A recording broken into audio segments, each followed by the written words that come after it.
Nike SB Dunk Low Skeletor 2011 release, blue box. Very, very popular pair now in 2025 versus many years where this was not a very high resale pair, but now this is considered a grail, and it is very hard to find and very hard to find affordable. I don't think it's impossible to find affordable. This is a custom repair. What we are going to be doing with this pair is a deep clean and a sole swap. We are going to be using these outsoles. If you're looking to sole swap certain pairs of shoes where you cannot find an affordable donor, maybe you stop there. Or if you really want to give the shoe a second life, you might have to go to reps. I discussed this on my last video. I'll say it briefly. If you're looking for the correct color, which is a black midsole and a purple outsole, the only ones that I know of personally right now are the Purple Lobster and the Skeletor. The Purple Lobster is still a very expensive dunk in 2025 to use as a donor. But the other thing is that it does not have the hole for the Phylon plate. It is a full piece of rubber just to match all of the other lobster dunks that came out all the way since the red, because the red came out way before 2011, way before they started doing this, so they just kept it consistent. If you want to get this color right now, I think your only option is to get a rep and use it as a donor. I'm not going to share how to get reps. I don't want to get the channel shut down or whatever. I'm sure there's other means where you can find out that information. That is how I got these. I already removed the uppers. I still need to do some cleaning up here with the insides, but we'll get to that in a second. And the other thing is, I am going to try to reuse the Phylon plate, the OG Phylon plate. In principle, I like to try to use as many OG parts as I can. And that includes the Phylon on the inside, because it doesn't age. You know, it's pretty awesome. And it's the same with the full footbed foam piece that are in the other dunks. That does not usually include the wedge air unit for the Air Jordan 1s, because that's polyurethane and that breaks down. These don't break down, so I think it's pretty cool. All right, so first thing we're gonna do once I get my gloves on is remove the laces, remove the insoles, and then remove the outsoles. Now, I don't know yet. I will test to see if I need to use heat or if I can just remove these on its own. 2011 is when these came out. That's 14 years ago. I have a sneaking suspicion that the glue is actually gonna be dry enough that I could pull it off. But if I'm having trouble, if the bond is really good, then I will use heat. I will put it in the oven at 270 for about 20 minutes and try every 20 minutes until I can pull it off. Now, you have to be careful with that, and you have to be patient, because the Phylon plate will shrink on you, okay? And once this thing shrinks, man, you can't, you're done. You got to get another Phylon plate or have another option. So anyway, let's get started here. Here is a hook tool. This comes in a set from Harbor Freight, usually in the auto parts sections. Also, you can find them, they're called dental hook tools. But I find these kinds of little tools very, very, very handy when it comes to removing the threads on cup outsoles, and also removing a lot of the dirt that's inside of any outsoles, really detailing that work. So what I do is I take a hook tool and then I look inside for where the ends are. Looks like they're back here. You see them here?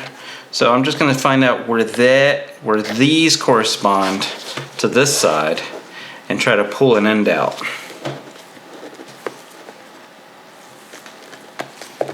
There we go. Got my first end. Now literally, I say literally too much, I'm sorry, but now I'm just gonna pull and unhook with the hook tool. Pull and unhook with the hook tool. Just gonna do this all the way around the shoe. I prefer to use a hook tool and do this a little bit slower than maybe it would take if I took a razor blade and or X-Acto knife and started cutting thread. Mainly because I have a low risk tolerance. And if you are working on customer shoes, not your own shoes, you should also maybe practice a little bit of low risk tolerance, okay? This is a much, I guess, safer way to remove these threads versus getting a blade anywhere near an upper, okay? Something could go wrong. The slip of a grip or something like that, and you might end up cutting on a part of the upper that is visible that you didn't want to be cut. Now you got a big problem. So I just prefer to do it this way. The other thing is a lot of these materials are not what you think they are. Some of these synthetic materials, you only actually see the material up to this glue line here, and then underneath you see something completely different. If you were to cut some of these materials, especially on quarter panels, mosquito for instance was a very specific kind of material, you're screwed. It's going to be revealed and there's no way to really fix it. So I really just prefer to be patient. Do good breathing exercises. Be mindful and present with your work. And just be patient.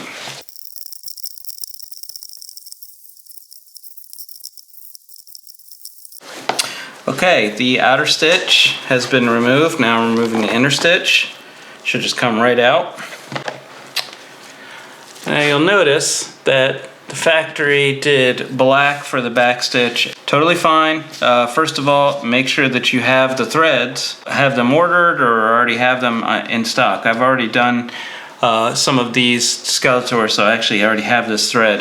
277 or 207 size bonded nylon thread. Look for it on Amazon or the Thread Exchange. The outer color is really the one that matters, obviously, the purple. You can absolutely do black as the back, but you can also do purple. Sometimes the back stitch shows in the front, and because that can happen sometimes, I do like to do the same color. That way I can just kind of avoid that situation altogether. All right, now we're gonna see if this outsole will come off easily. I wanna see if it comes off easy, then I'm gonna take it off. We are at that point where the shelf life of this should be pretty much done. But if it doesn't come off easy, then I'm gonna use heat.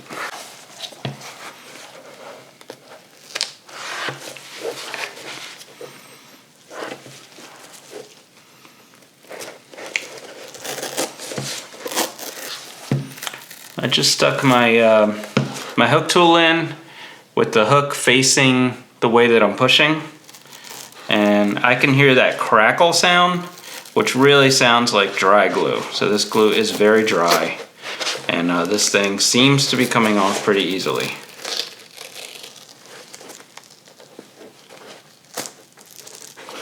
A little bit more difficult around the heel, but that's because of that heel cup.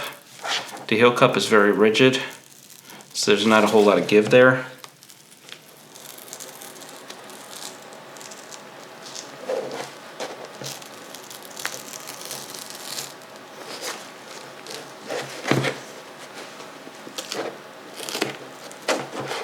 Okay.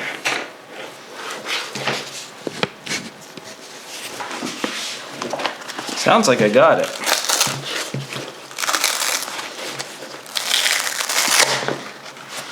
And I do. Awesome. All right, now this is the Phylon plate. This Phylon plate I want to reuse. So let's see if this will come out easy.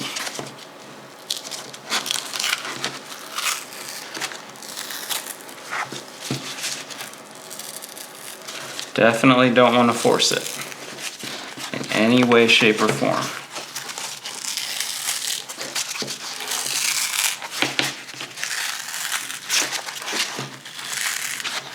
Take my time.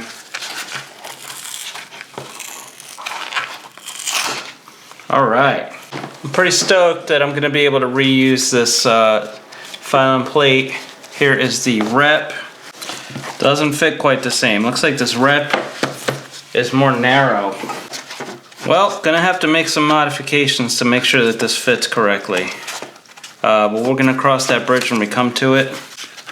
I will say though that modifying the foam, any of the foam on the inside of the outsoles on a lot of these shoes, maybe even the midsoles on Jordan 4s, on Air Yeezys, is pretty common. It's a pretty common thing that you need to do to make sure that everything fits. So it's okay. I think we might have to just give this a nice clean cut around so it sits better, and I think we'll be okay. I'm gonna pull that inside thread out. Plenty of lint in here that I could just get out with my hands. Probably the professional tool to use in this situation is a bone folder, and I do have a bone folder, but it's in my kitchen because that's usually where I keep it for my separating donors. You could use that for sure, but just anything that's not gonna cut the upper that's kind of straight. So this is already in my hand and it's working perfectly fine, so I think it's an okay tool to use in this situation.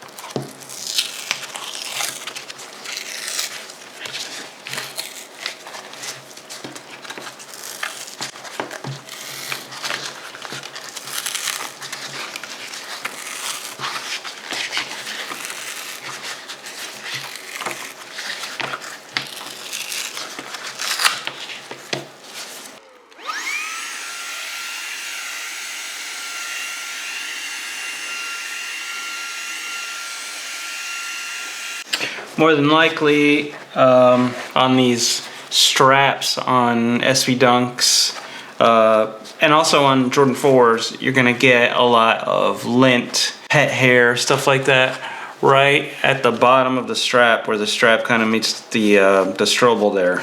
There's almost always picture people walking around their house in their socks, picking up all kinds of stuff from the floor and then putting their socks in the shoe. It always sort of collects right there in that strap area. All right, so next thing that we're gonna do is get these in shoe lasts, and then we're gonna start cleaning.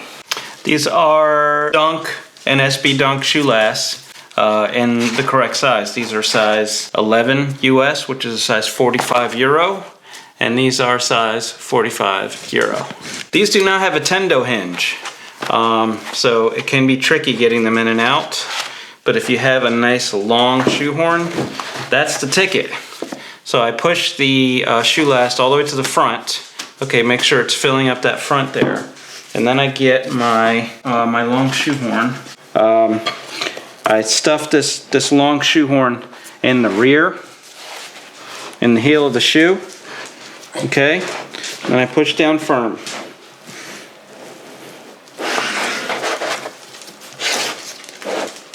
Get that out of your way so you can see better.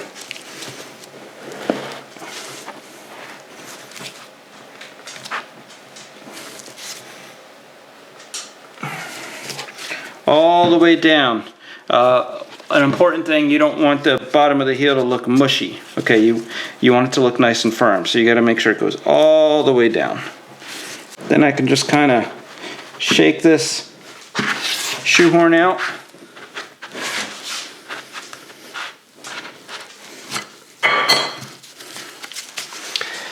And that's it. This shoe is totally stuffed. There's no space in it at all. So any issues with shape is gonna come back as best as they can. This is what they use to make the shoes. So this should also be what you use to reshape them. This is just Castile soap and cold water. It does not have to be any more complicated than that. Don't believe the hype. Okay, I have a medium bristle brush. That is all you need. Now, when it comes to suede, usually I do all dry. Okay, I don't wet the shoe at all. But there's some spots on here that I feel like are maybe on the skin of the suede that I might be better off brushing off with Castile soap and then letting it completely dry and then dry cleaning it. So there's going to be some spots that I'm actually going to be using this Castile soap for. One is the back tab on both.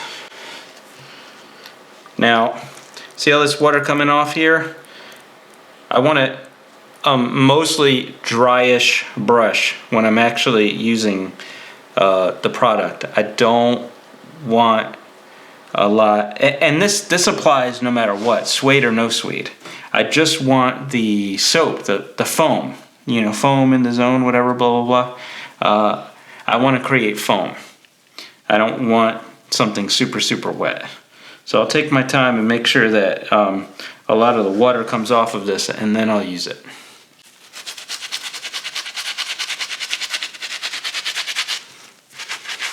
And there's spots all the way around the toe here that I really want to see what I can do about going wet first and then dry. One of the biggest secrets of this, doing it this way, is making sure you let it dry all the way, okay? All the way, which takes time. You have to be patient. And then, because you wet it, now it's going to be stiff after. Even though it's going to be clean, it's going to be super stiff, so you're going to have to do a lot of erasing and brushing. But there are some kind of big stains up here in the front that I want to see what I can do about. And on one of these, there was a pen mark kind of looking thing here. And a very stiff suede there. I want to try to wet that first before I do anything with it. Some real good spots right here. I want to see what the Castile soap can do first. They look tough. Alright, that's going to be it as far as wet cleaning. I'm going to wait for all of that stuff to dry, and then I'm going to do a deep dry clean around all of it. Now I'm just going to take care of the insoles and the laces. The insoles got lint on them that I can just remove with my hands, but then there's some that I'm going to use a lint brush with.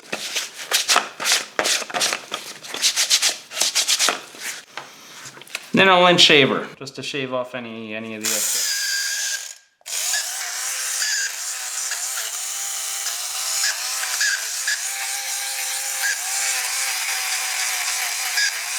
If there's still product on the brush, use it. You don't have to dip until you start running out. These black laces are actually looking very good. I don't want to do too much with them, but I will give them a nice Castile soak and dry. I have a clothesline here in the workshop that I use to hang this kind of stuff up, and it's hanging. Basically what I'm going to do is take a break because this wet cleaning that I did, I really want to give a lot of time to dry. Alright, so it is the next morning. The suede is completely dry. We are going to do that deep clean, but first thing I want to do is take the Phylon plate. This is the Phylon plate that was in the replica, and I'm just going to use this as a template for the real one. You can tell that this particular replica is more narrow, but I think that it shrank a little bit when I heated this up. This is what I'm trying to warn you about. Look how much that shrank. This one really shrank. I think this one shrank a little bit. So I'm going to use this as a template, and I'm going to cut outside of the lines, totally outside of the lines, and we'll see where we're at. So I'm just going to use this as a template. I have a silver oil marker here that I'm going to use. Like I said, since I think that shrunk, I am going to not cut into the lines. I'm gonna cut right outside of these lines and see what we got here. I'm using a pair of tailor scissors for this. The cut is not going to be perfect, but the pressure one puts in the foot when they're stepping in the shoe expands everything, so it's sort of like a safety, more or less. So in other words, you don't have to be perfect. So that's where we're at. I need to cut a little bit more. Are we there? We're almost there. The thing is, I don't want this to spread the outsole out when I push it down. So I think we're almost there. All right, I think we're there. So we're just gonna leave it just like that, get rid of all this other stuff. All right, now we deep clean. First step in a really good suede deep clean is really moving that suede material. So you really want to get this snap up. I use a cuticle pusher. You don't have to use a cuticle pusher. Anything that's got like a metal edge but not a sharp edge, like the sides of a tweezer or something, the back of a nail clipper. I mean, anything that like is metal but isn't gonna cut should be fine. And what I do is I bring it all up, bring up all of the snap with the object of choice. My object of choice is a cuticle pusher because I like the way it handles, but like I said, you use whatever you think. I don't think I wet cleaned any of the black parts, but they did get wet incidentally, so making sure to treat them as if they were wet as well.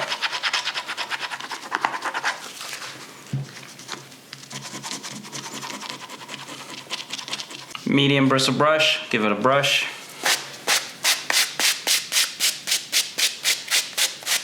You can see that movement in the suede already coming back really nicely.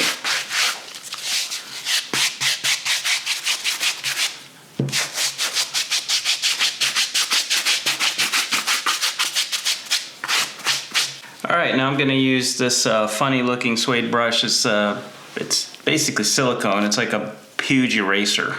So this really can help with the movement as well, and also any stains that maybe remain.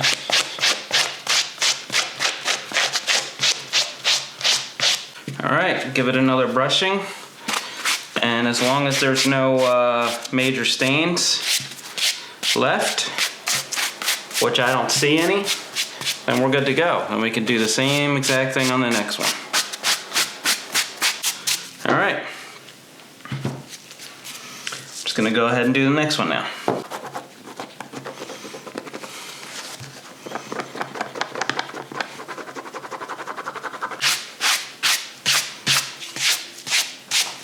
Still got some really hard stains here.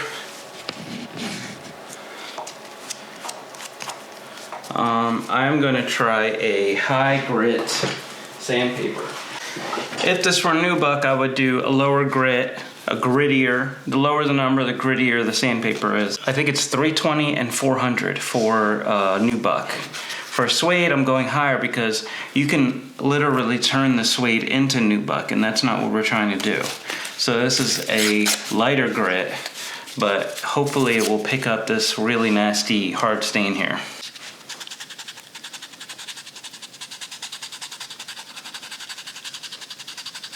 I got a lot of it up. I don't want to go any further though, because I don't want to start turning this into nubuck. I mean, it still looks the same nap wise. We're going to keep it the same, and I think this is as good as it gets as far as we'll be able to pick that up or not. Final brush, and then they're going to be ready. All right, good to go.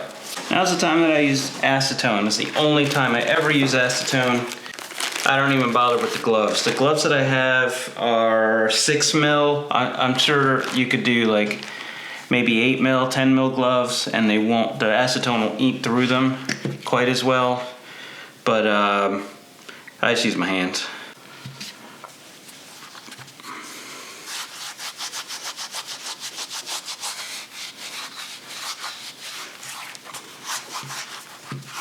Now, I always like to use a little sandpaper, use a very low grit, but not a whole lot on the inside, because I like to expose new rubber. And the other thing with these replica outsoles, it appears as though, this is just a guess, but it appears that they used a water-based glue, which I don't know if that bonds with a regular shoe cement. So the water-based glues look kind of milky, and this dried up kind of milky looking, and it kind of feels different than the shoe cement that I know. So I think it's water-based. So I want to make sure all of that is off of the rim of this outsole. This is a 60 grit, and this is like the same piece that I've been using for the last few. I haven't really changed it because, like I said, I don't use it a whole lot.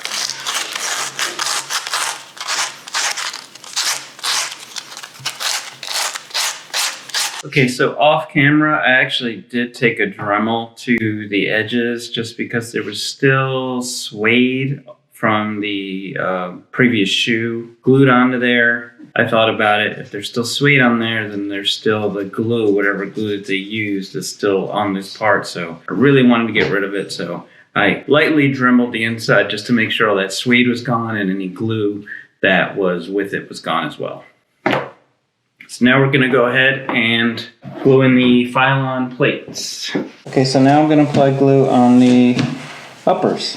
I ran a test to see if the glue that I'm using now is going to bond to the glue that's on here already without any issues. So I ran a test here, let it dry, and I tried to remove it, and it's not coming off.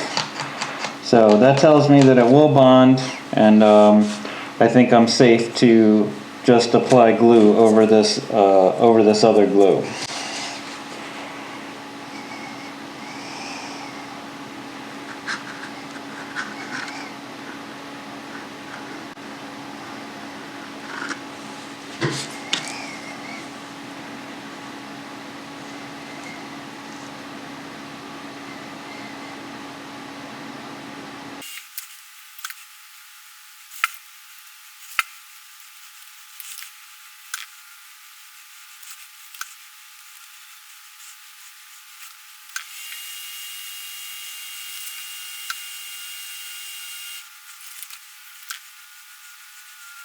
All right, everything is glued and ready to go. I did 2 coats of the Super Stick and did that on both the outsole and on the upper, and now I am ready to start bonding. I don't have a press. Because I don't have a press, I don't use the shoe last to do my bonding with. The glue line may not line up, and then you only have one chance for that. So I just don't want to risk it. I like to take my time. The upper is definitely wider than this outsole. Okay, so it is going to be a little bit of a challenge, but we're going to try to make it work. Okay, so my process, seat it, dry fit it, as they might say.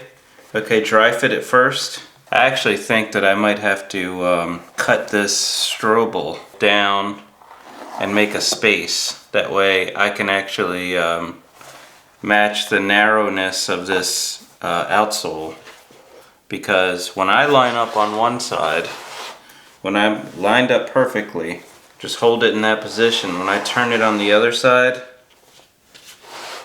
I am high. The shoe looks high. So this is kind of an old trick that's done many times when you are doing a sole swap. A lot of times is a custom job. You are customizing these 2 pieces to work together because they weren't made together originally. So this is not uncommon to do.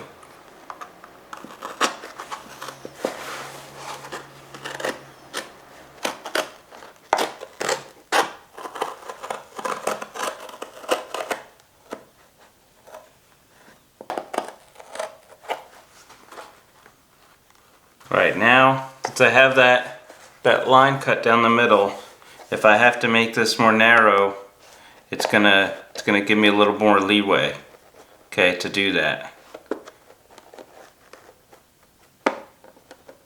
Yeah, now it's seated way better. Okay, I'm about to turn my heat gun on. I set my heat gun to 300 degrees. I don't think that that's accurate, but that's the one that I've been using. You don't want a very high temperature when you're doing this, okay? 300 is probably high, but I don't think that 300 degrees is actually coming out of that heat gun. I think it's lower. You just want enough temperature to reactivate the shoe cement. You don't want to melt it, okay, and you don't want to cause webbing. Webbing is probably the biggest challenge that I faced, and I think a lot of people face when they first start trying to do a project like this, because they don't really know, I didn't really know how the glue works. If the glue is too hot and you push them together, they're gonna web. They're gonna web apart, okay, and you're gonna be very frustrated. Another issue with that is you already pulled glue from one side and the other side, so really the only real way to fix that is to start over with make sure you apply glue on those parts that missed and lower the temperature on your heat gun. My process is I line it up, okay, and then I pull the upper back just a bit, okay, and I heat just this part right here, and then I press that together. And then I work my way over to the quarter panel on one side and over to the quarter panel on the other side. It does not matter. Then I do the heel. Okay, I'll do the heel down to right around where it turns, okay? And then I do a quarter panel up to the front of the heel. It doesn't matter which quarter panel. This one, and then I'll do the other one. And then there'll be just little pockets here that aren't bonded. It'll be a little pocket here and a little pocket here. So you just do that one, and then you are good to go. I'm gonna turn my heat gun on, and I'm not gonna be able to hear anything that I say really. But I like to get it warmed up first before I start.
Here is my trusty hand crank sewing machine.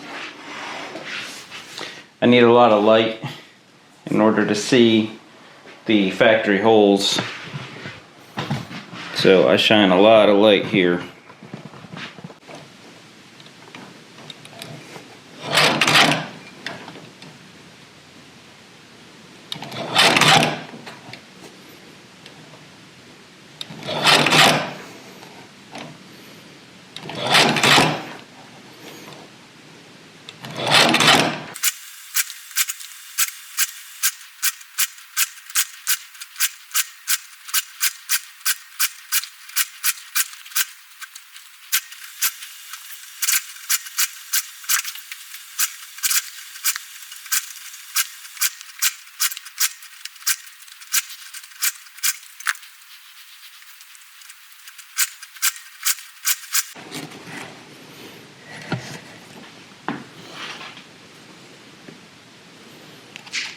Alright, so we're all stitched up. A few final touches here. First of all, remember that we had to cut the strobel in order for this to fit perfectly. Okay, we made a nice clean cut straight down the middle. So the first thing that I'm going to do is glue that down.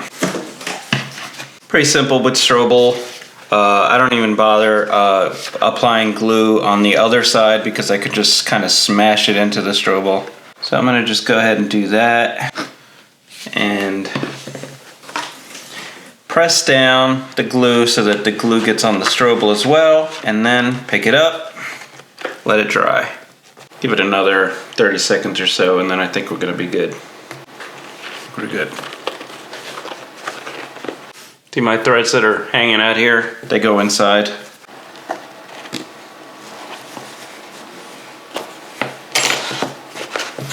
All right, then I like to even them all out.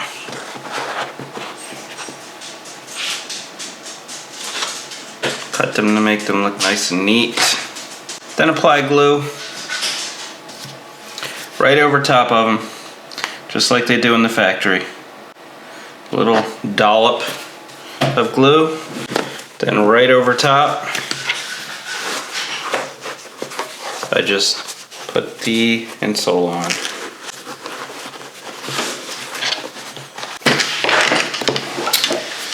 Always keep shoe trees around. I like to use shoe trees when I do my lacing up. We're gonna do a final brushing first. Then we're gonna lace up.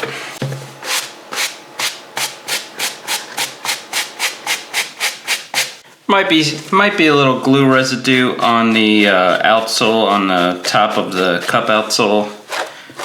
Comes right off with a glue eraser though. That's what this is for. It'll just roll right off very easily.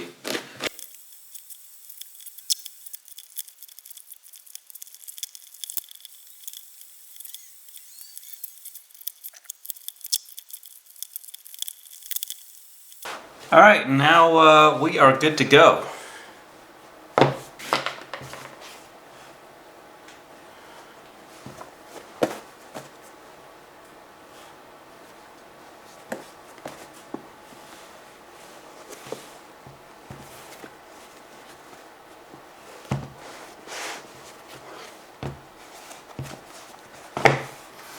So now I'm going to send a video to the owner of these so he can approve them, or if he has any issues we can talk about that, but once he approves them, then I ship them back.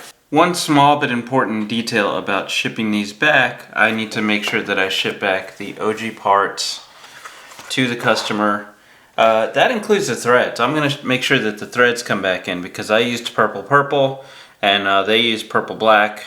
But this is the OG parts for authentication purposes. So if he ever decides to sell these down the road, and let's say they went through some kind of authentication process, you include the OG parts when you do something like this, and it helps the case much better.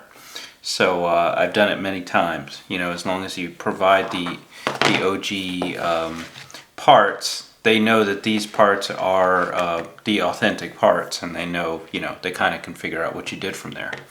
So so that's it. So the Skeletor Nike SB Dunk Low 2011, fully sole swapped. Thanks for checking this out. I will see you on the next one.